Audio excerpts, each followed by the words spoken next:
الحمد لله نحمده ونستعينه ونستغفره ونؤمن به ونتوكل عليه ونعوذ بالله من شرور أنفسنا ومن سيئات أعمالنا من يهده الله فلا مضل له ومن يضلله فلا هادي له وأشهد أن لا إله إلا الله وحده لا شريك له لا ضد له ولا مثل له ولا مثل له ولا مثال له ونشهد أن سيدنا وسندنا وحبيبنا ومولانا محمدا محمدا عبده ورسوله الذي أرسله الله تعالى إلى الناس كافة بشيرا ونذيرا وداعيا إلى الله بإذنه وسراجا وقمرا منيرا أما بعد فأعوذ بالله من الشيطان الرجيم بسم الله الرحمن الرحيم اليوم أكملت لكم دينكم وأتممت عليكم نعمتي ورضيت لكم الإسلام دينا قال رسول الله صلى الله عليه وسلم إن الناس إذا رأوا الظالم على يديه فلم يأخذوا على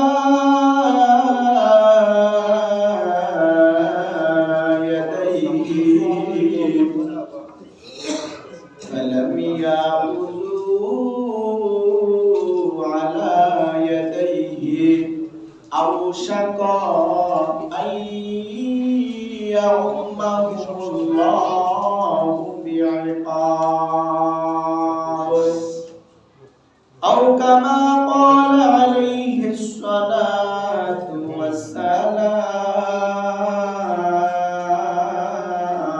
والسلام شكرا لله شريف اللهم صل على محمد وعلى آل محمد كما صليت على إبراهيم وعلى آل إبراهيم إنك حميد مجيد اللهم بارك على محمد وعلى آل محمد كما باركت على إبراهيم وعلى آل إبراهيم إنك حميد مجيد صدق الله العظيم الحمد لله মহান রব্বুল আলামিনের দরবারে অসংখ্য অগণিত শুকর ও সুজুদ যে রব্বি করিম আপনাকে আমাকে পবিত্র জুমার নামাজ আদায়ের উদ্দেশ্যে আল্লাহ পাকের পবিত্র ঘর মসজিদে আসার বসার দিনী আলোচনা শোনার মতো ব্যবস্থা করে দিয়েছেন এজন্য সকলের শুকরিয়া আদায় করি সকলেই বলি আলহামদুলিল্লাহ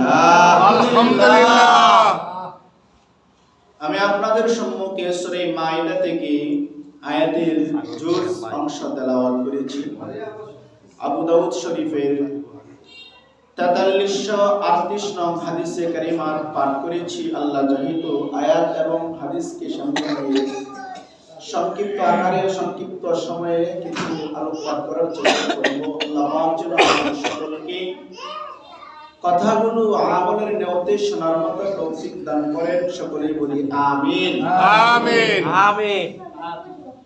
আল্লাহ রাব্বুল আলামিন সূরা আল ইমরানের 85 নং আয়াতের মধ্যে বলেন যে ওয়া মান ইয়াবতাগি গায়রাল ইসলামি দীনান ফালাই ইউকবালা মিনহু ওয়া হুয়া ফিল আখিরাতি মিনাল খাসিরিন। আল্লাহ রাব্বুল আলামিন বলেন ওয়া মান ইয়াবতাগি গায়রাল ইসলামি দীনান, যে বা যারা ইসলামকে ব্যতি রেখে ইসলামকে বাদ দিয়া দীনান অন্য কোন ধর্মকে অন্য কোন দিনকে যে বা যারা তালাশ করবে, ইসলামকে মাইনাস করে ইসলামকে বাদ দিয়ে পৃথিবীতে যে বা যারা অন্য কোন ধর্মকে অন্য কোন দিনকে তালাশ করবে ফালাই ইউকবালা মিনহু, আল্লাহ রাব্বুল আলামিন বলেন তার থেকে কোনো কিছুই গ্রহণ করা হবে না, কোনো কিছুই কবুল করা হবে না। কার কথা এটা? আল্লাহ। তাহলে সূরা আল ইমরান আয়াত হলো 85 নং। এই আয়াতের মধ্যে আল্লাহ রাব্বুল আলামিন বলেন যে বা যারা ইসলামকে বাদ দিয়া পৃথিবীর মধ্যে অন্য কোন ধর্মকে বা মতাদর্শকে তালাশ করবে ফালাই ইউকবালা মিনহু, তাদের কোনো আমল তাদের কোনো কিছুই আল্লাহ তাআলা গ্রহণ করবে না। ওয়া হুয়া ফিল আখিরাতি মিনাল খাসিরিন, গ্রহণ তো করাই হবে না। আল্লাহ রাব্বুল আলামিন আবার বলেন ওই ব্যক্তিটা ওই লোকটা যে ইসলাম ছাড়া অন্য কোন মতাদর্শ তালাশ করেছে পৃথিবীতে, সে কিয়ামতের দিন খাসিরিন যারা ক্ষতিগ্রস্ত হবে, ক্ষতিগ্রস্ত যারা তাদের অন্তর্ভুক্ত হবে। বলেন নাউযুবিল্লাহ। নাউযুবিল্লাহ। তাহলে আমরা সবাই তালাশ করি ইসলামকে। ইসলাম ছাড়া অন্য কোন মতাদর্শ আপনার আমার জন্য তালাশ করা অন্বেষণ করা উচিত না। ইসলামই আমাদের মতাদর্শ, ইসলামই আমাদের দ্বীন, ইসলামই আমাদের প্রকৃত বিধান। এই ইসলামকে আপনার আমার মনে প্রাণে মানতে হবে। সূরা মায়েদায় আল্লাহ রাব্বুল আলামিন বলেন 3 নং আয়াতে কারিমা যে আল ইয়াউমা আকমালতু লাকুম দীনাকুম, আল্লাহ বলেন আজ আমি আল্লাহ তোমাদের জন্য তোমাদের ধর্মকে দিনকে পরিপূর্ণ করে দিয়েছি। বলেন সুবহানাল্লাহ। 1450 বছর পূর্বে এই আয়াত নাযিল হয়েছে। নবী করিম সাল্লাল্লাহু আলাইহি ওয়াসাল্লাম কে আল্লাহ রাব্বুল আলামিন বলেন আজ আমি তোমাদের জন্য তোমাদের ধর্মকে তোমাদের দ্বীনকে দ্বীন ইসলামকে পরিপূর্ণ করে দিয়েছি। ইসলামের মধ্যে অপূর্ণাঙ্গ কোনো বিষয় রয়ে গেছে এমন নাই, সব আল্লাহ পরিপূর্ণ করে দিয়েছেন। এই কথা কার? আল্লাহ। কতদিন আগে বলছেন? 1450 বছর আগে, প্রায় 1500 বছর পর্যন্ত চই এত বছর আগে যে ইসলামকে আল্লাহ পরিপূর্ণ করে দিয়েছে, এই ইসলামকে যারা আবার নতুন করে পূর্ণতায় আনতে চায়, বুঝতে হবে তাদের উদ্দেশ্য তাদের মতাদর্শ সম্পূর্ণ আল্লাহর মোকাবেলায় বিপরীত এবং বিরোধ। কারণ 1450 বছর আগেই এই ইসলামকে আল্লাহ পরিপূর্ণ করে দিয়েছেন। وَأَتْمَمْتُ عَلَيْكُمْ نِعْمَتِي وَرَضِيتُ لَكُمُ الْإِسْلَامَ دِينًا। আল্লাহ রাব্বুল আলামিন বলেন ওয়াআতমামতু আলাইকুম, এবং আমি আল্লাহ তোমাদের উপর নিয়ামতি আমার নিয়ামতগুলোকে পরিপূর্ণ করে দিয়েছি। বলেন সুবহানাল্লাহ। ওয়ারাদিতু লাকুমুল ইসলাম দীনা, আর তোমাদের জন্য আমি মনোনীত করেছি, পছন্দ করেছি হালাকুমুল ইসলাম দীনা, ইসলাম ধর্ম, বলেন সুবহানাল্লাহ। আপনার আমার জন্য আল্লাহর মনোনীত যে ধর্ম বা যে দিন, সেটা হলো দ্বীনে ইসলাম। এই ইসলামকে আল্লাহ তাআলা আপনার আমার জন্য পছন্দ করে দিয়েছেন, মনোনীত করে দিয়েছেন। সুতরাং ইসলাম হলো আমাদের সর্বাগ্রে। আমরা ইসলামকে সবার আগে প্রাধান্য দিব, ইসলামী মতাদর্শকে আমরা সবার আগে প্রাধান্য দিব, ইসলামিক জীবন ব্যবস্থাকে আমরা সবার আগে কি করব? প্রাধান্য দিব। এখন কথা হলো, আল্লাহর হাবিব সাল্লাল্লাহু আলাইহি সাল্লাম যেভাবে গোটা পৃথিবীর মধ্যে ইসলামটাকে কায়েম করে গেছেন, প্রতিষ্ঠিত করে গেছেন, আল্লাহ রাসূল সাল্লাল্লাহু আলাইহি সাল্লামের যে পদ্ধতি বা পথ, আল্লাহর জমিনে আল্লাহর দ্বীনকে প্রতিষ্ঠিত করার জন্য আল্লাহ তো একটা নীতি নির্ধারণ করে দিয়েছেন, ঠিক না ভাই? আল্লাহ তাআলা আল্লাহর জমিনে দ্বীনকে প্রতিষ্ঠিত করার জন্য কিয়ামত পর্যন্ত যে ইসলামের মধ্যে কোনো রদবদল বা অপূর্ণ বলতে কোনো কিছু নাই, সব আল্লাহ তাআলা পরিপূর্ণ করে দিয়েছেন। সূরা মাইদার 3 নং আয়াতে আল্লাহ রাব্বুল আলামিন বলেন যে আমি তোমাদের জন্য তোমাদের ধর্মকে পরিপূর্ণ করে দিয়েছি। ইসলামকে আল্লাহ তাআলা আপনার আমার জন্য পূর্ণতা দান করেছেন। কিয়ামত পর্যন্ত এই ইসলামকে আল্লাহর জমিনে প্রতিষ্ঠিত করার জন্য যে পদ্ধতি বা পথ, এটাও তো আল্লাহ তাআলা 1450 বছর আগে নির্ধারণ করে দিয়েছেন। আল্লাহর দেওয়া পদ্ধতি, আল্লাহ যেভাবে চান গোটা পৃথিবীতে ইসলাম কায়েম হোক, আর ইসলামের প্রচার প্রসার হোক, গোটা পৃথিবীর সমস্ত কুফফার শক্তিগুলো মুসলমানদের অধীনস্থ হয়ে তারা দুনিয়াতে চলাফেরা করবে, এই বিধান 1450 বছর আগে আল্লাহ রাব্বুল আলামিন নবী মুহাম্মদের মাধ্যমে প্রতিষ্ঠা করে দিয়ে গেছে। আল্লাহর হাবিব সাল্লাল্লাহু আলাইহি ওয়াসাল্লাম এই মিশনকে, এই দ্বীন ইসলামকে গোটা পৃথিবীর আনাচে কানাচে পৌঁছে দেওয়ার জন্য সংগ্রাম করেছেন কিনা? করেছেন। তাহলে রাসূলের যে সংগ্রাম বা সংগ্রামের যে পথ, ওইটা হলো আপনার আমার জন্য আদর্শ। এবং আল্লাহ যে পদ্ধতি দিয়েছেন, এই পদ্ধতি হলো আপনার আমার জন্য উত্তম পদ্ধতি। এই পদ্ধতি ছাড়া পৃথিবীর মানব রচিত কোনো পদ্ধতি বা কোনো মতাদর্শ বা কোনো সিস্টেম বা পদ্ধতি আল্লাহর দেওয়া পদ্ধতির চাইতে কি অধিক উত্তম হতে পারে? না, কখনোই না, কখনো সম্ভব না।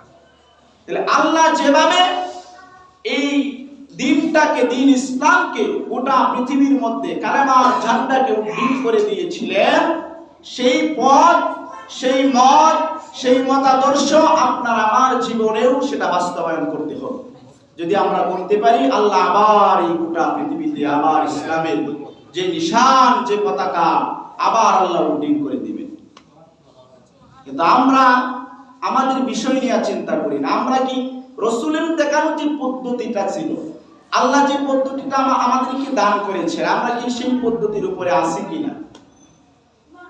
যদি আমরা তাকি, অবশ্যই আমাদের হাতে ক্ষমতা থাকতো, গোটা পৃথিবীর সমস্ত মুসলমানদের হাতে সেই ক্ষমতা থাকতো, মুসলমানরা থাকতো সুপার পাওয়ারফুল, গোটা পৃথিবীর শ্রেষ্ঠতম শক্তিধর, তাদের অধীনস্থ হয়ে সমস্ত কুফফার শক্তিগুলো দুনিয়াতে চলাফেরা করত। কিন্তু দুঃখের বিষয় হলো আল্লাহ রাসূল সাল্লাল্লাহু আলাইহি ওয়াসাল্লাম যে পদ্ধতি আপনাকে আমাকে দিয়ে গেছেন, দেখিয়ে গেছেন, সেই পদ্ধতি আমরা ছেড়ে দিয়ে অনেক দূরে সরে আছি। রাসূলুল্লাহ হাদিসের মধ্যে বলছেন, ইদা তারাকতুমুল জিহাদ ফাসাল্লাতুল্লাহু আলাইকুমুজ জিল্লাহ। ও আমার উম্মতেরা শোনো, তোমাদের উপর জিহাদ নামক বিধানকে ফরজ করে দেওয়া হয়েছে। মহান আল্লাহ পাক রব্বুল আলামিন কোরআনুল কারীমে আয়াত নাযিল করে জানায় দেন, কুতিবা আলাইকুমুল কিতাল, কুতিবা আলাইকুমুস সিয়াম। যেমনি ভাবে তোমাদের উপর রোজা ফরজ, ঠিক তেমনি ভাবে তোমাদের উপর কিতাল ফরজ। বলেন সুবহানাল্লাহ। আল্লাহ প্রদত্ত একটি বিধান কিতাল। কিতাল হলো সংগ্রাম, যুদ্ধ করা। এই পদ্ধতিটা দিয়েছেন কে ভাই? আল্লাহ। রাসূলুল্লাহ সাল্লাল্লাহু আলাইহি সাল্লাম মক্কাতে ছিলেন 13 বছর পর্যন্ত মানুষকে শুধু তাওহীদের প্রতি দাওয়াত দিয়েছেন। মানুষকে ঈমানের শিক্ষা, ঈমান শিখাইছেন, আল্লাহর পরিচয় মানুষের ভিতরে ঢুকাইছেন। সময় লাগছে কত বছর? প্রায় 12 বছর। হিজরতের কিছুদিন পূর্বে আমাদের যে আমলের যে সর্বপ্রথম যে বিধানটি নাযিল হয় নামাজ, এটা হিজরতের কিছুদিন পূর্বে। তার মানে প্রায় ধরেন 13 বছর পর্যন্ত নবী মুহাম্মদ রাসূলুল্লাহ সাল্লাল্লাহু আলাইহি সাল্লাম মানুষদেরকে তাওহীদের শিক্ষা দিয়েছেন, আল্লাহর পরিচয় ভিতরে ঢুকাইছেন, সবাইকে জামাবদ্ধ করেছেন, একত্রিত করেছেন। মক্কা যখন মুসলমানদের অনুকূলে নয়, মুসলমানদের অনুকূল থেকে যখন মক্কা দূরে সরে গিয়েছে, কোন মুসলিমের জন্য মক্কায় নিরাপদের সাথে থাকা এটা সমুচীন নয়, এমন একটা পর্যায়ে যখন চলে আসলো, আল্লাহ রাব্বুল আলামিনের আদেশে নবী মুহাম্মদ সাল্লাল্লাহু আলাইহি সাল্লাম আবু বকরকে সঙ্গে নিয়ে রাতের বেলায় হিজরত করে মদিনায় চলে যায়। মদিনায় যাওয়ার পরেও সেখানে আমল করতেছেন। তখন মদিনাতে যখন গিয়ে গাড়ি তৈরি করলেন, মদিনার সমস্ত মানুষেরা এই দ্বীন ইসলামকে, মুহাম্মদ নবীর ধর্ম, যে ইসলাম ধর্ম আল্লাহ দিয়েছেন, সেই ধর্মকে মদিনার সকল মানুষেরা মনে প্রাণে দিল দিয়া অন্তর দিয়া মেনে নিয়েছে। বলেন সুবহানাল্লাহ। কিন্তু মক্কার কাফেররা মানে নাই। মদিনার মধ্যে যারা ছিল, নবী মুহাম্মদ যখন হিজরত করে মক্কা থেকে মদিনায় গেলেন, গোটা মদিনার সমস্ত মানুষদের ভিতরে আল্লাহ রাব্বুল আলামিন ইসলামের পরিচয়, দ্বীনের পরিচয় ঢুকায়া দিয়েছেন। বলবেন এটা কিভাবে? মক্কায় যখন নবী মুহাম্মদ ছিলেন, মদিনা থেকে বিভিন্ন গোত্র থেকে প্রতিনিধি দল নবীজির কাছে আগমন করত, আয়েশা প্রশ্ন করত, জিজ্ঞেস করত, এবং নবী মুহাম্মদকে দেখত, ইসলাম ধর্ম সম্পর্কে তারা জানতো, জানার চেষ্টা করত, ফিকির করত। এই যে তাদের একটা আগ্রহ ছিল ভিতরে, তাদের যে গবেষণা ছিল, ইসলামের বিধানটা বা নীতিটা হলো এরকম, কেউ যদি ইসলামকে পেতে চায়, ইসলামকে বুকে ধারণ করতে চায়, ইসলাম পাওয়ার জন্য যদি কেউ আগ্রহ প্রকাশ করে, আল্লাহ রাব্বুল আলামিন ওই বান্দাটাকে বা বান্দিটাকে ইসলামের জন্য কবুল করে নেয়। সুবহানাল্লাহ। মদিনার মানুষেরা এমন ছিল, তারা ইসলাম নিয়ে গবেষণা করত, ইসলামের মধ্যে কি আছে বিষয় জানতো। অনেক সাহাবীরা আসতো, আয়েশা জিজ্ঞাসা করত, ইয়া রাসূলুল্লাহ, আমি তো ইসলাম ধর্ম গ্রহণ করেছি, এখন আমার জন্য করণীয় কি? রাসূলুল্লাহ সাল্লাল্লাহু আলাইহি ওয়াসাল্লাম আমলের কথা বলে দিলেন। ওই সাহাবী বলল, ইয়া রাসূলুল্লাহ, আপনি যে আমলের কথা বলেছেন, সে আমল আমি মনে প্রাণে দিল দিয়া মেনে নিব, এবং সে আমলের ক্ষেত্রে আমি অধিকও করব না, আবার কমাবো না। যা আপনি বলেছেন সেভাবে মেনে নিব, পালন করব মৃত্যু পর্যন্ত। নবী মুহাম্মদ সাহাবীদেরকে সম্বোধন করে বললেন, ও সাহাবীরা শোনো, এই যে লোকটা আসলো আমার কাছে, আমলের কথা জিজ্ঞেস করলো এবং বলল সে আমলের মধ্যে কোনো রদবদল করবে না, বাড়াবেও না, কমাবেও না, যা আমি বলেছি সে পুঙ্খানুভাবে মেনে নেবে। সে যদি এভাবে আমল করে যায়, তাহলে এই লোকটা জান্নাতে প্রবেশ করবে। বলেন সুবহানাল্লাহ। যেন ইসলাম অনেক সুন্দরতম একটা ধর্ম। তাইলে ইসলাম প্রতিষ্ঠিত করার জন্য বলতেছিলাম যে পদ্ধতি বা যে সিস্টেম, এটা কি আল্লাহ তাআলা নির্ধারণ করে দিয়েছেন কিনা? বলেন দিয়েছেন। আল্লাহর দেওয়া পদ্ধতি অনুযায়ী এবং সে মিশনকে সামনে রেখে আপনার অগ্রসর হতে হবে, তাহলেই আপনি দেশে, এই জমিনে, ভূখণ্ডে ইসলাম দ্বীন প্রতিষ্ঠা করতে পারবেন। কিন্তু এই পদ্ধতি বাদ দিয়া অন্য কোন সিস্টেম বা পদ্ধতি দিয়ে যদি আপনি দেশে ইসলাম কায়েম করতে চান, চেষ্টা করতে পারেন, কিন্তু কখনো কায়েম হবে না, কারণ আল্লাহর দেওয়া পদ্ধতি অনুযায়ী আপনাকে আমাকে যেতে হবে। ক্ষমতার মসনদে গিয়া যদি ইসলাম ধর্ম কায়েম করা সম্ভব হতো, মক্কার কাফেররা নবী মুহাম্মদের কাছে আয়েশা প্রস্তাব পেশ করলো, ও নবী মুহাম্মদ, তুমি আমাদের কাছে কি চাও বলো? ক্ষমতার মসনদ যদি চাও বলো, আমরা তোমাকে লিডার বানিয়ে দিব, মক্কার নেতা বানিয়ে দিব। তুমি হবা সাইয়্যিদুল বাশার, মক্কার সমস্ত মানুষের সরদার। তুমি কি চাও আমাদের কাছে বলো। তুমি যদি চাও মক্কার মধ্যে সমস্ত সুন্দরী রূপসী কন্যাগুলো যদি তুমি ভোগ করতে চাও, তুমি বলো, আমরা সমস্ত মক্কার সুন্দরী রূপসী কন্যাগুলাকে, মেয়েগুলাকে আপনার কাছে এনে দিব। এরপরেও আপনি আমাদের কথা মানেন।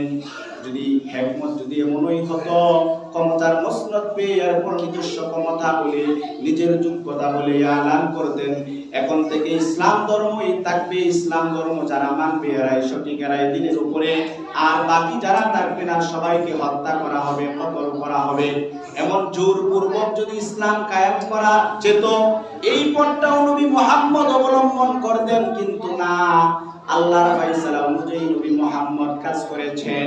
চাচা আবু তালেব যখন নবী মুহাম্মদের কাছে মক্কার কাফেরদের প্রস্তাবগুলো পেশ করলো, তখন নবী মুহাম্মদুর রাসূলুল্লাহ সাল্লাল্লাহু আলাইহি সাল্লাম দৃঢ় কণ্ঠে বললেন, দীপ্ত কণ্ঠে বললেন, ওগো আমার চাচা, তারা মক্কার ক্ষমতা কেন, মক্কার পাহাড়গুলো স্বর্ণে রূপান্তরিত কেন, মক্কার সুন্দরী রূপসী কেন, তারা যদি আমার এক হাতে আসমানের চন্দ্র আয়না দেয় আর এক হাতে যদি আসমানের সূর্য আয়না দেয়, তথাপিও আমি তাদের কথা গ্রহণ করব না।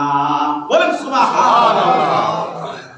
তাহলে মিশন সাকসেস করার জন্য, দ্বীনকে বুলন্দ করার জন্য আল্লাহর জমিনে সেই পদ্ধতি মিশন আল্লাহ তাআলা দিয়েছেন কিনা বলেন? দিয়েছেন। তো এই মিশন আপনার আমার জীবনে ফিকির থাকতে হবে, বাস্তবায়ন করার। তাহলে দ্বীন প্রতিষ্ঠা করার জন্য আপনার আমার নিজেকে আগে পরিশুদ্ধ হতে হবে, আপনার ঈমানকে আগে বিশুদ্ধ করতে হবে। দ্বীন প্রতিষ্ঠার জন্য বিশুদ্ধ ঈমানের প্রয়োজন। এখন মানুষের ঈমানের মধ্যে কত বেঝাল, কত বেদা, কত বড় বড় যারা ইসলামের কথা কয়, দ্বীনের কথা কয়, সমাজের মধ্যে দ্বীন প্রতিষ্ঠা করতে চায়, অথচ উনাদের বংশীয় হিসাবে উনার আত্মীয়দের মধ্য হতে যে লোকটা ইসলামের কথা বলতেছে সে তার বোনের হক নষ্ট করেছে। এমন আছে না নাই? আছে। ঈমানের ঘাটতি। ঈমান যদি পরিপূর্ণ থাকতো, বিশুদ্ধ থাকতো, ইসলামের আদর্শ যদি সে সঠিকভাবে বুকে ধারণ এবং লালন করত, তাহলে সে কখনো বোনদেরকে ঠকাইত না। বোনের হক যথাযথভাবে পুঙ্খানুভাবে দিয়ে দিত।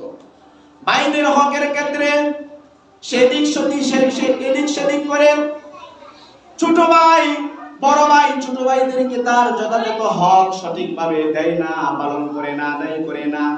আরে বন্ধু, ইসলাম যদি আপনি প্রতিষ্ঠা করতে চান, আগে আপনি নিজের মধ্যে ইসলামকে আনেন, নিজের মধ্যে আগে দ্বীনকে প্রতিষ্ঠা করেন। কারণ রাসূলুল্লাহ সাল্লাল্লাহু আলাইহি ওয়াসাল্লাম প্রথমেই কিন্তু রাষ্ট্রীয়ভাবে বা সামাজিকভাবে দ্বীন ইসলামকে প্রতিষ্ঠিত করেন নাই। প্রথমে শুধু তাওহীদের আল্লাহর পরিচয় ভিতরে ঢুকাইছেন।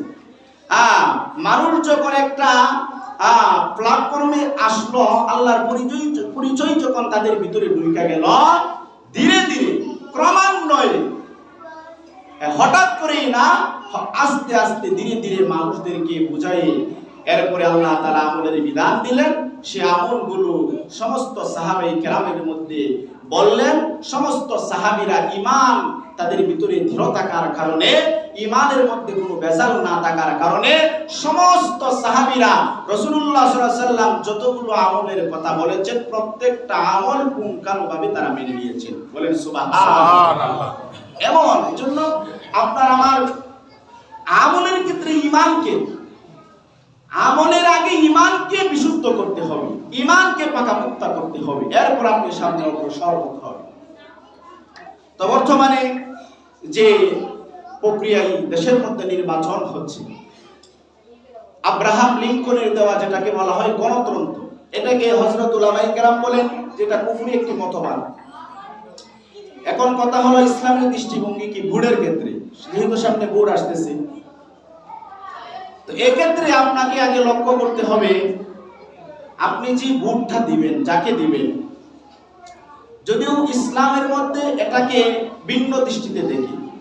এখন কথা হলো এই পদ্ধতি ছাড়া, এই রাস্তা ছাড়া অন্য কোনো পদ্ধতি নাই দেশের মধ্যে। আপনি দেশের নাগরিক হিসেবে এখন আপনাকে এটাকে লালন করতে হবে, এখন কথা হলো, যদি দুইটা দল থাকে, দুইটা দলের মধ্য হতে অথবা তিনটা, চারটা, পাঁচটা, জয়টা দলই হোক না কেন, সবগুলো দলের মধ্য হতে যারা দেশের মধ্যে ইনসাফ নেই প্রতিষ্ঠা করতে চায়, হ্যাঁ, তাদেরকে আপনার সাপোর্টটা দেওয়া, তাদেরকে অ্যালাউ করা। হ্যাঁ, আপনার ভোট মানে হলো আপনি সমর্থন দিচ্ছেন, ভোট মানে হলো আপনি সাক্ষ্য প্রদান করতেছেন। আপনার যে এরিয়াটা আছে, এরিয়ার ভিতরে একজন তো অবশ্যই, একজন না কয়েকজন নির্বাচনের প্রার্থী আছে না নাই? সবার মধ্যে আপনি যাচাই বাছাই করবেন, যাকে আপনার এই মূল্যবান ভোটটা দিলে তার মাধ্যমে দেশের উন্নয়ন হবে, হ্যাঁ, আপনার সমাজের ভালো হবে, আপনার সমাজ থেকে অন্যায়, অত্যাচার, অবিচার, জুলুম, নির্যাতন এগুলো রোধ হবে, দূর হবে, এমন যাদেরকে আপনি ভাবেন, যাদেরকে আপনি ভালো মনে করেন, তাদেরকে আপনি ভোট দিবেন। এটা হলো ইসলামের দৃষ্টিভঙ্গি। আরেক হলো যে যদিও কুফরি মতবাদ, এখন কত হলো যদি দিক দুইটা, একটা হলো বড় ধরনের খারাপ মারাত্মক ক্ষতি, আর একটা হলো ছোট ধরনের ক্ষতি। ইসলামের একটা মূলনীতি হলো যদি দুইটা ক্ষতি একসাথে হয়ে যায় তখন উসুল হলো বড় ক্ষতিটাকে গ্রহণ না করে ছোটটাকে গ্রহণ করা।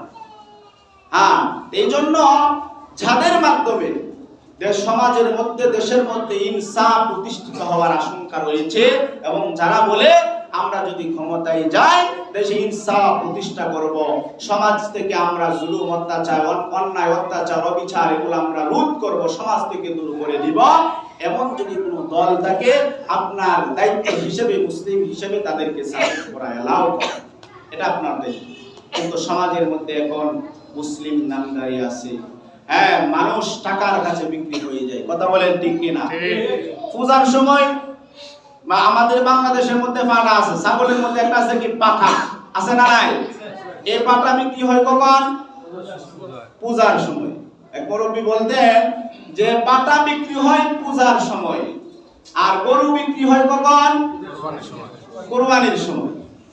আর মানুষ বিক্রি হয় কখন? মুরব্বী বলেন যে মানুষ বিক্রি হয় বুড়ের সময়। কারণ এই যে একটা মুহূর্ত, মাত্র অল্প দিন সময় সামনে বাকি, সামনে আসতেছে জাতীয় সংসদ যে নির্বাচন, এই নির্বাচনে যদি ভালো একটা দল যায়, তারা দেশের উন্নতি করতে বা ইনসাফ প্রতিষ্ঠা করার জন্য যাদের ফিকির আছে, এখন কথা বলবেন যে হুজুর যেদনে যারা ইসলাম কায়েম করব আমরা তাদেরকে ভোট দেব। আর ইসলাম কায়েম করা এক জিনিস, আবার ইনসাফ প্রতিষ্ঠা করা আরেক জিনিস। ইসলাম কিন্তু আপনি চাইলেই কায়েম করতে পারবেন না। বলছেন যে আমি দেশের মধ্যে আইন করলাম ইসলামিক আইন, সবারই মানতে হবে। আরে মুসলিমদের মধ্যে এখন এমন, সমাজের মধ্যে 90% হলো কুফরির সাথে সম্পৃক্ত, 10% মুসলমান খাঁটি পাওয়া যায় কিনা, যারা মনে প্রাণে কোরআনের এই আইনটাকে, বিধানটাকে মানবে, এতে 10%-এর মধ্যে সন্দেহ আছে। এজন্য ক্ষমতায় গেলে, যে ক্ষমতার মস্তক পেয়ে গেলেই যে আপনি কোরআনের আইন চালু করতে পারবেন, এটা সাথে সাথে সম্ভব না। এটা ক্রমান্বয়ে আস্তে আস্তে ধীরে ধীরে কাজ করতে হবে, সামনে অগ্রসর হতে হবে।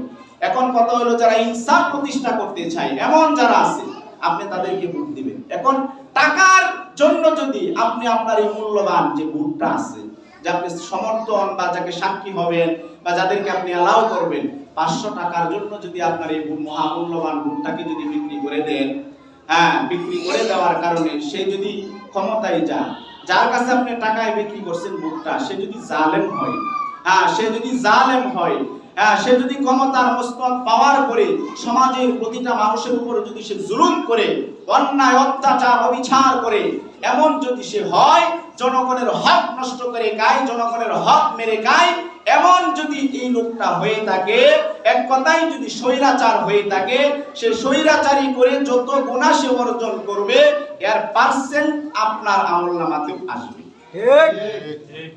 এজন্য ভোট দেওয়ার ক্ষেত্রে অবশ্যই লোকটাকে যাচাই বাছাই করবেন, সে সৎ কিনা, সে ভালো কিনা, সে সমাজের কল্যাণ চাই কিনা, সে সমাজ থেকে অন্যায়, অত্যাচার, অবিচার রোধ করতে চাই কিনা, দূর করতে চাই কিনা, এমন লোক দেখে বুঝে শুনে যাচাই বাছাই করে এরপরে আপনার ভোটটাকে আপনি দিবেন।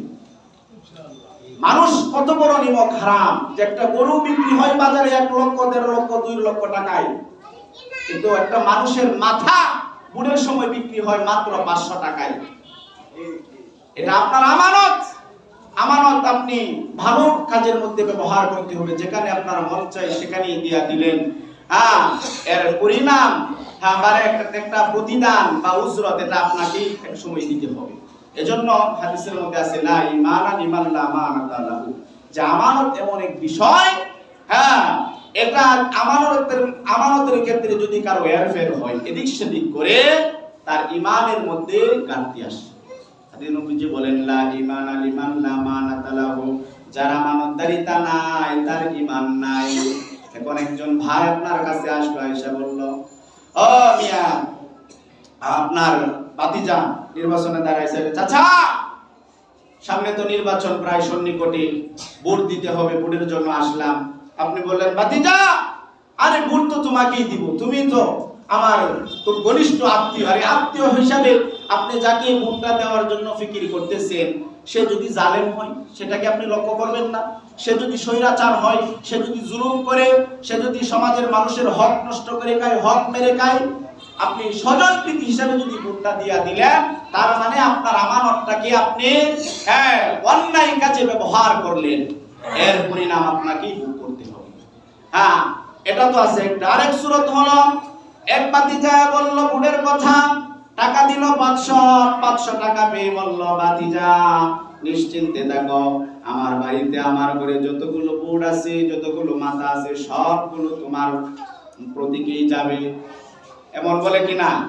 আবার আরেক প্রার্থী এসে বলে, ও চাচা আপনার কাছে ভোটের জন্য আসলাম, সেই প্রার্থী 500 না দিল কত 1000, আর 500 বাড়ায়। এখন তার প্রতি মুক্ত হইয়া, আরে ভোট তো আমি তোমাকেই দিব, আর কাউকে দেওয়া হবে না, ভোট তোমাকেই দিব। আগের জনের কাছ থেকে নিল 500, পরের জনের কাছ থেকে নিল 1000, 1500 টাকায় সে তার গোটা ফ্যামিলির পরিবারের লোককে তার কাছে বিক্রি করে দিল। এমন আছে না নাই? আছে। এজন্য টাকার কাছে কি আপনার মাথা বিক্রি করে দিবেন? এই 500 টাকার কাছে আপনি সমাজে যদি ইনসাফ কায়েম করতে চান, আপনার দিলের তামান্না, এটা দেখেন কে? আল্লাহ দেখেন।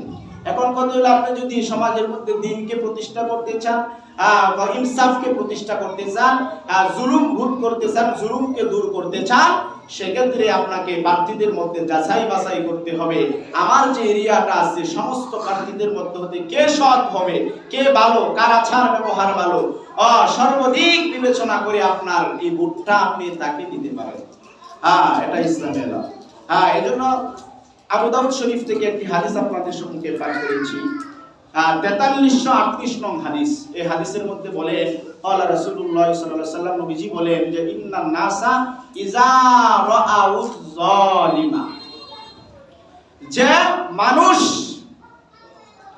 যখন কোন জালেমকে দেখবে, কাকে দেখবে বলেন? জালেম। বাংলা ভাষা হলো স্বৈরাচার। বাংলা ভাষা কি?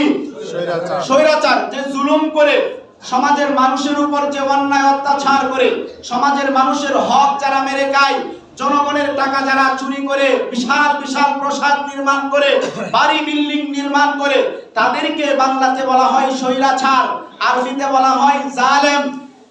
আবু দাউদ শরীফের 4338 নং হাদিস, নবীজি বলেন, ইন্নান নাসা ইযা রাআউ যালিমা, নিশ্চয় মানুষ যখন কোন জালেমকে দেখবে, ফালাম ইয়াহুসু আলা ইয়াদাইহি, সেই স্বৈরাচারকে দেখার পরে, সেই জালেমকে দেখার পরে যতক্ষণ পর্যন্ত সেই জালেমকে, জালেমের জুলুমগুলোকে সে প্রতিহত না করবে, কি না করবে বলেন? প্রতিহত। জালেম সে যেই হোক, যদি জুলুম করে, আপনার জন্য উচিত হলো হকের ঝান্ডা নিয়ে, হকের পক্ষ নিয়ে তার বিরুদ্ধে দাঁড়িয়ে যাওয়া এবং মোকাবেলা করা। এটা আপনার দায়িত্ব। নবীজি বলেন, ফালাম ইয়াখুযু আলাইহি, সে যদি ওই জালেমকে প্রতিহত না করে, সে যদি ওই জালেমকে প্রতিহত না করে, সমাজের মধ্যে সে জালেম প্রতিষ্ঠা, জুলুম করেই যাচ্ছে, জুলুম করেই যাচ্ছে, এমন যদি হয়, যদি সে প্রতিহত না করে, নবীজি বলেন, আও শাকা আইয়ু আম্মাহুল্লাহু বিইকাবিন, অচিরেই আল্লাহ পাকের শাস্তি তাদেরকে পাকড়াও করে নিবে। বলেন নাউজুবিল্লাহ। নাউজুবিল্লাহ। জন্য কোন কোন অঞ্চলে দেখবেন আপনার জালেম আছে, আবার জালেম আছে সেই অঞ্চলে ভালো মানুষও আছে না নাই? আছে। ওই অঞ্চলের মধ্যে যদি কোনো বিপদ আসে, ভূমিকম্প বলেন অথবা অন্য কোনো বিপদ, যেমন আগের যুগে কেউ যদি জালেম বা স্বৈরাচারের ভূমিকায় যদি কেউ অবতীর্ণ হতো, সরাসরি আল্লাহর গজব আসতো আসমান থেকে, আইসা সমস্ত ভূখণ্ডের মানুষদেরকে ধ্বংস করে দিত। যেমন বিভিন্ন নবীদের উম্মতের ব্যাপারে আমরা কোরআন থেকে সেই বর্ণনা জানতে পারি। নূহ আলাইহিস সালামের, এরপরে হযরত শুআইব আলাইহিস সালামের, ওনাদের ব্যাপারটা আমরা জানি। তো জালেম মানে জুলুম, অত্যাচার সমাজের মধ্যে এগুলা করার কারণে যখন আযাব আসতো, তখন শুধু খালি এই জালেমের উপরে আসতো এমন না, ওই ভূখণ্ডে ওই সমাজে যারা ছিল সবার উপরে আযাবটা আসতো। এখন প্রশ্ন হলো যে ভালো মানুষ যারা আছে তাদের উপরে আযাব আসলো কেন? আল্লাহ প্রশ্ন হইতে পারে না? আর এই ভালো মানুষের উপর আযাব আসলো এই কারণে, এই জালেম সে জুলুম করেছে সমাজের মধ্যে, কিন্তু এই জালেমের প্রতিহত, এই জালেমকে প্রতিহত করার জন্য সমাজের কোনো ভালো মানুষের ফিকির করে নাই। তাদের ফিকির না থাকার কারণে এই ভালো মানুষের উপরেও ওই জালেমের ন্যায় শাস্তি অবতীর্ণ হয়েছে। এজন্য সমাজের মধ্যে যেন কোনো জালেম, কোন স্বৈরাচার যেন আপনার সমাজে প্রতিষ্ঠিত না হতে পারে, এজন্য আপনি আপনার মহামূল্যবান বুটটাকে আপনার বিবেক দিয়া চিন্তা ফিকির করে বিবেচনা করে এরপর আপনি আপনার মূল্যবান বুটটাকে, আমানতটাকে, সমর্থনটাকে, সাক্ষীটাকে আপনি উপযুক্ত জায়গার মধ্যে আপনি দিয়ে, ঠিক আছে ইনশাআল্লাহ? ইনশাআল্লাহ। রব্বুল আলামিন আমাদের সকলকে বুঝার, আমল করার মতো তৌফিক দান করুন। সবাই বলি আমিন। ওয়া আখিরু দাওয়ানা আলহামদুলিল্লাহি রাব্বিল আলামিন।